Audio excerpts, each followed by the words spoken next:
श्रावण के महीने में किसी भी एक सोमवार को अगर व्यापार नहीं चल रहा है, नौकरी नहीं मिल रही है, तो कोई तकलीफ आ रही है, तो कोई कष्ट आ रहा है, कोई रोग बढ़ रहा है, डॉक्टर से ऐसा लग रहा है कि ये बड़ी बीमारी बताने वाला है, शरीर में कोई गांठ पड़ गई है और वो जांच के लिए गई है, तो बिल्कुल श्रावण के महीने में किसी भी एक सोमवार को गंगा जल लेकर जाइए शिव मंदिर में।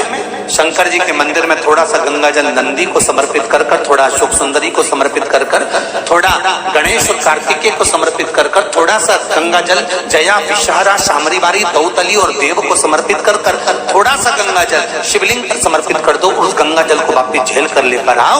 3 दिन तक लगातार उस गंगा जल को पीना प्रारंभ करो। उसके बाद जांच के लिए आप कहीं पर भी जाइए, बाबा कृपा जरूर करेगा, ये निश्चित।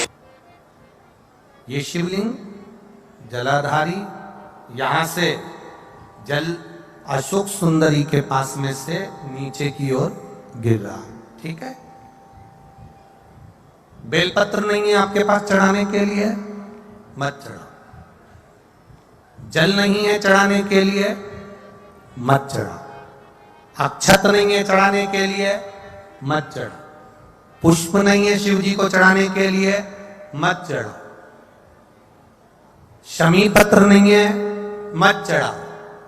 पर किसी शिवालय में, किसी शंकर के मंदिर में अगर तुम गए हो, तुम्हारे पास में कुछ भी नहीं है, जो भी भगवान का दर्शन तुमने किया है, तो यहां से जो पानी नीचे गिरता है, उस गिरने वाले स्थान पर मात्र अपने हाथ का 3 बार स्पर्श कर कर बाबा से दिल की बात कहकर आ जाओ, तो उनकी मुराद बाबा पूर्ण कर देता है। वो सहज प्रसंग है। पहला दिन एक बेलपत्र शिव को अपनी मनोकामना कर कर रोग धोग बीमारी तकलीफ कष्ट दूर करने के लिए शंकर के शिवलिंग पर अगर बन सके तो मंदिर में, आप लोग तो यहाँ हैं तो देवाधिदेव महादेव कंकर शंकर को चढ़ाओ। और अगर बेलपत्र नहीं हो तो बेलपत्र जो चढ़ी हुई हो उसी को धोकर वापिस चढ़ाओ। वापिस और सावन का महीना है, दिल से बाबा को रिझाइए।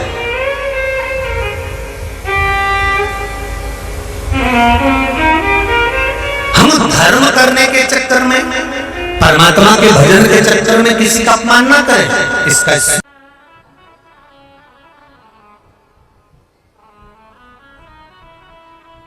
जब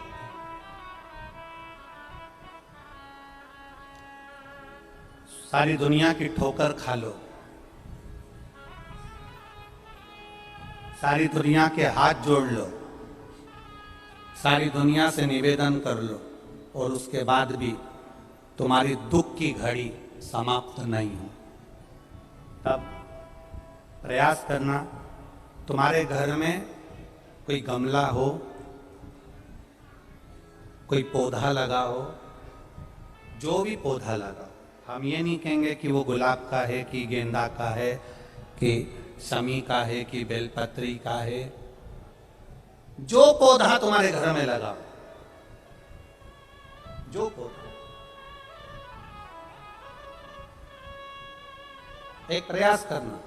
अभी सावन चालू हुआ है,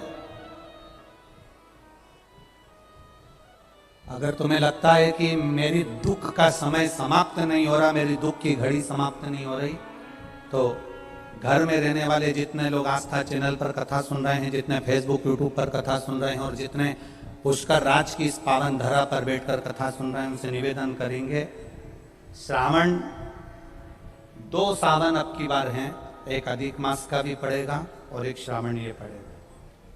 ये जब 2 श्रावण पड़ते हैं तो इसमें हरि और हर का मिलन होता है, हरि और हर का मिलन, क्योंकि अधिक मास जो है वो भगवान पुरुषोत्तम का है, भगवान विष्णु का, और सावन के मध्य में अगर पड़ रहा है तो देवाधिदेव महादेव के साथ भगवान हरि का मिलन हुआ है, इसलिए इसको हरिहर श्रावण कहते हैं। ये 2 महीने के श्रावण में अगर मान लो एक दिन आपका निकल भी गया, 2 दिन आपके छूट भी गए, कोई दिक्कत की बात नहीं है।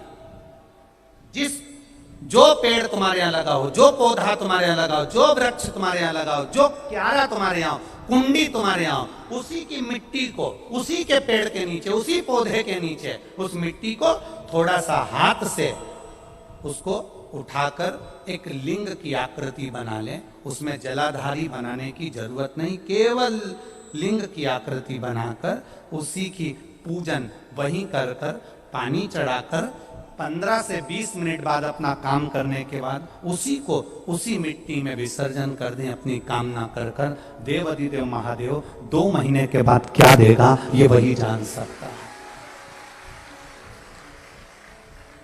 वो क्या प्रदान करेगा ये उसके ऊपर।